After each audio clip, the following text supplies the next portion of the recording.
because they like happy hour. Heck, my animals like their happy hours. Look at that big galoot right there. He's gonna be trouble. He's gonna be so much trouble. Look how big and strong he is. I don't mean to keep harping on it, but I don't even know who the other male is. At this point, you can't even tell who the other male is. He's so big and strong that the other male has decided to go ahead and just change genders, I think, because he didn't want to go up against that guy. Because our driveway is inoperable, we have to resort to opening and closing gates behind us. And you would have thought that, guys, it's funny and it's also sad how spoiled you can get. Because I remember growing up, we've always had a gate across our driveway, and one of us kids would get out and open and close that gate every time mom and dad came through. And we never complained. We never complained. But we've gotten so spoiled on pushing these little buttons over here to go inside the garage, to go inside the gate. And so Jamie and I have to rock, paper, scissors to see who's going to have to open and close the gates. Jamie's like, I'll drive. I'll just drive my car, so she don't have to open the gate. And I'm like, no, we'll go in my truck. We need to go in my truck. So I don't want to open the gate. She doesn't want to open the gate. We're sitting here arguing over who's going to open the gate. Ain't nobody arguing, but we are both volunteering to drive quite often now. Yeah.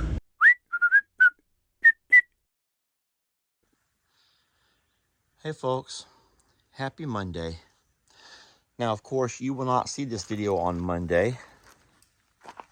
I'm hoping to have it to you on Tuesday or at the latest on Wednesday. But I want to show you what I got going here, what I finished so far on my cattle guard project. I got the walls. Now, we have changed the name. We're not calling these the Walls of Jericho because, in fact, the Walls of Jericho were not built to sustain the power of God.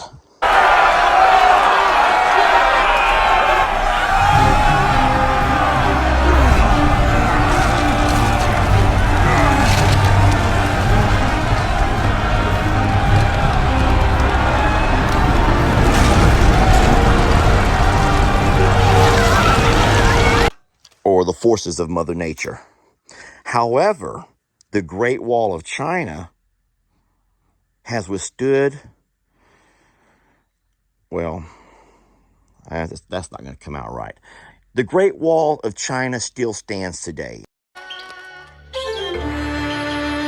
Pretty sure the Great Wall of China will stand for many more years to come. So this over here is not going to be referred to as the Walls of Jericho like I initially thought, but this instead is the Great Wall of China, even though there's nothing Chinese about this at all. Okay, it's just a wall. It's just a wall, my friends. But I want you to see what's happening, and I want to give a little bit further explanation of what's going to happen next. So there were multiple phases to this project. Multiple phases, and we're not even halfway there yet. But the next step, well, let me tell you what I've done so far. Post in the ground on both sides. The wall has been built from where it's going to start to where it's going to stop. Next, we will take my tractor and I'll push some of this dirt on all four sides. When I say four sides, I mean side 1, side 2, side 3, and side 4. A little bit of that dirt will go back inside the hole behind the wall. Friends, behind the wall. Then, once I've done that, I'll have to come by and put braces from the top of the wall to the top of the wall, all the way across at each post. And that's going to be able to prevent that wall from collapsing in on itself. Now, you're going to say, Lester, that wall's not going to collapse in. It's going to collapse out. No, it's not going to collapse out because not only will I put the rest of that dirt in there, I'm going to come by with a concrete truck and have that concrete truck driver fill that void on each side to the top with cement. It will level itself off with the driveway with cement all the way across on both sides. Another 6 inches of cement will go at the bottom of this over here to make me a floor. Guys, that is what's going to happen in the next couple of days. Once all of that is done, I'll go ahead and finish up removing those boards over there, getting that all cut straight and even and prettied up, which is not going to matter because you're never going to see it. And then I'm still waiting on the guy to come cut this thing for me. He's not working anywhere in the area right now, so I'm still having to wait for that. But he will cut that completely out of there. That will be gone. And then at that point, we'll take the trailer and go ahead and get my big post that will go across. And they will go from the driveway, the solid driveway, across the top of that cement, across the top of these posts. I'll have to cut them, obviously, across the top of this post, all the way to the solid driveway. Those will be long 20-foot timbers that will go all the way across here. And we're going to use many of those. There'll be one on top of each post here, but there'll be others in the center of all of these. So we're looking at least 10 to 15 posts going across. And I mean big post, big timber, heavy-duty timber. And then, y'all ready for this? Right there, 2x12s. Those will be the ones coming across this way to form my bridge. I do not like this one bit. The birds are doing something really weird. I don't know what they're doing or why they're doing it. For some unknown reason, everyone's having dinner and the birds are dancing. They're all wanting to dance. And I don't understand what's going on. They're like doing a chase. Text, can't hardly stand it. What's wrong with everybody? So I don't know what this dance is called. This is Tat here. He's a lot bigger than Carl. He is so much bigger than Carl. Y'all, he's only a year old and he's so much bigger than Carl. You can't tell until he's right up on you. He's so darn big. I don't like them dancing around. Look at the horse's ears back. This is bad. I have to find a way to separate everybody. I don't know if there's some kind of a dominance thing, but I'll tell you what's going to happen. Here's what my biggest fear is. Even though you can see I spread all the feed out, everyone has a pile. Guys, listen to me. Take my word. There are so many piles. I have put so many piles out and about. There's piles all over this hill. So no one has to get close. They don't have to share. Now, the birds choose to share. I can't control that. But look, you're going to get kicked. You're going to get kicked right there. And that's going to hurt you. That's Susan. And she's going to get kicked. Susan, if that horse were to kick you, you would feel it. You might not even... I don't think Ivy would kick. Sweetie, I'm sorry. Actually, Susan's going to take Ivy's food. Ivy, I'm sorry. Ivy will kick. Don't get me wrong. She will kick. I'll tell you what, though. That was a little bit of chaos right there. I'm going to, I guess, I don't know what to do. To be honest, I don't know what to do. Friends, my only options are to move the birds back to their original pastures because the horses and cows are fine. The horses and cows and the cats are fine. I know, baby. I didn't mean to leave you out. But it's the birds that start going crazy. But what we do not need is for them to start running around all goofy and then one of them get impaled by one of them horns or one of them get kicked. Because if they get kicked in their leg and they're unable to walk, then that right there is in essence a death sentence for the birds. You guys do know that. Yes, you guys do know that. A two-legged animal with a bad leg is pretty much, that's a death sentence. I would like y'all just to follow me around. Oh, sheesh. Listen, okay, so this is my bird feed. That's my bird feed. Don't you hiss at me. This is my bird feed.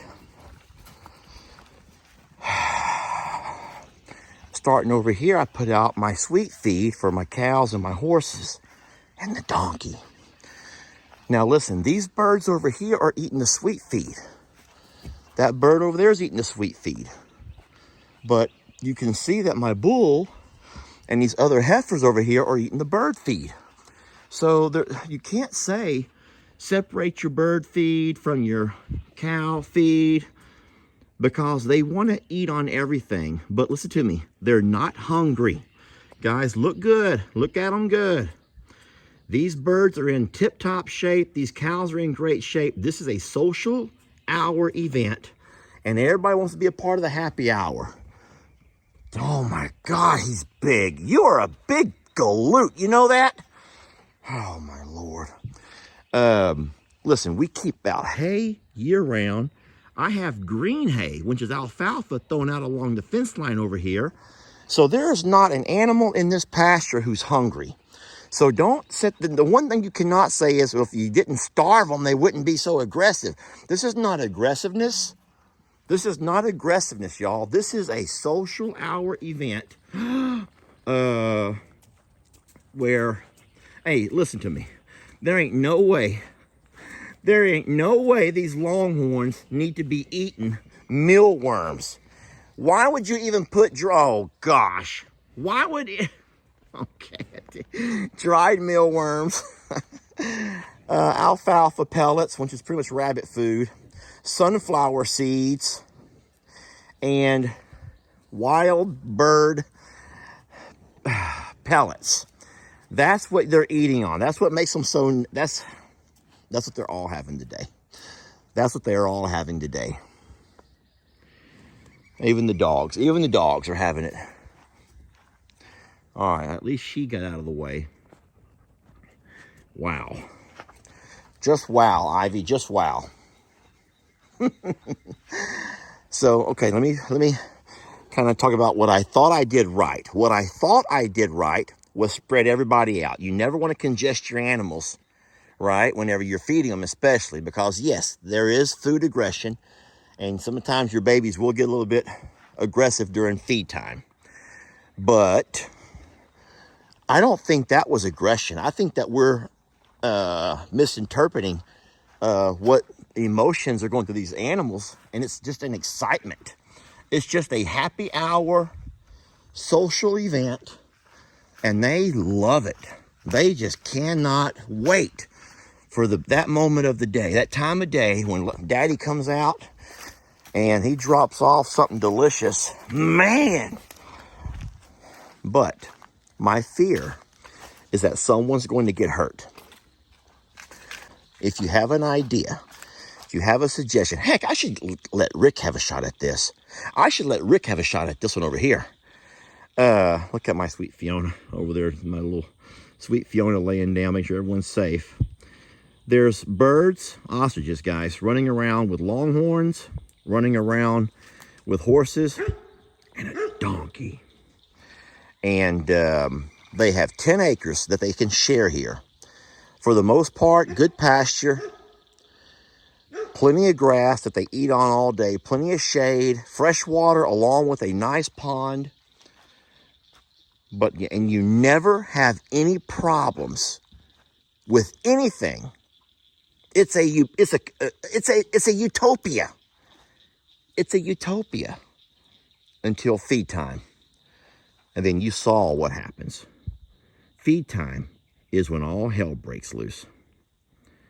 So the only option that I think a lot of folks are going to say is to separate your ostriches, put them back into their small enclosures.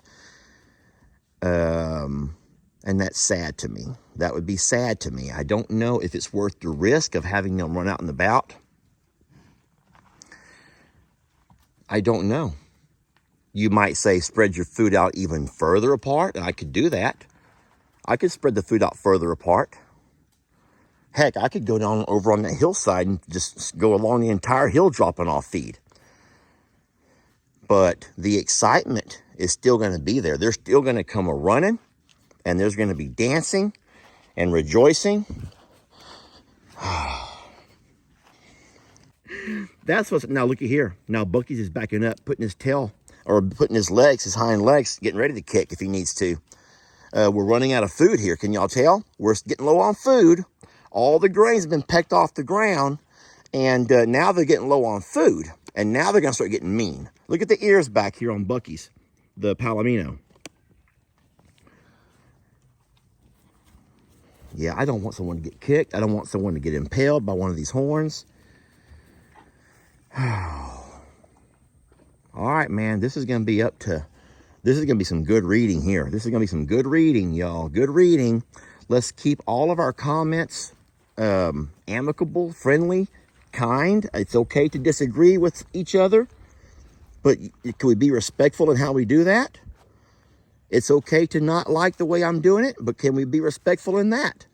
I promise you that little saying is true. You get a lot more flies with sugar or something like that. You do. You get a lot more flies with sugar. I would love to read some comments, and good open discussion is what I'm asking for. So y'all help me out. Can you help me out here?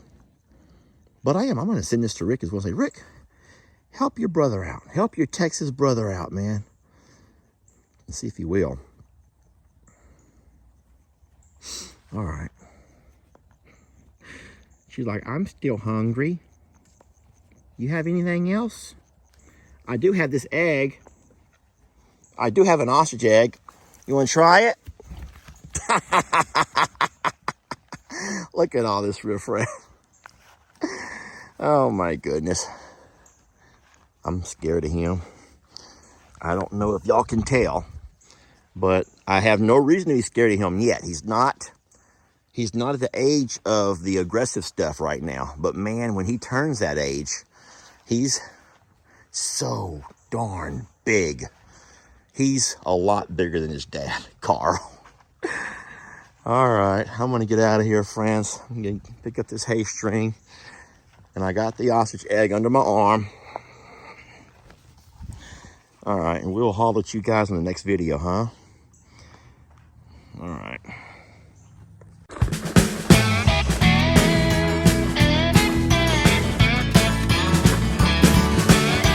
Don't let your troubles fester. Come watch Longhorn Lester. Yeah, something like that.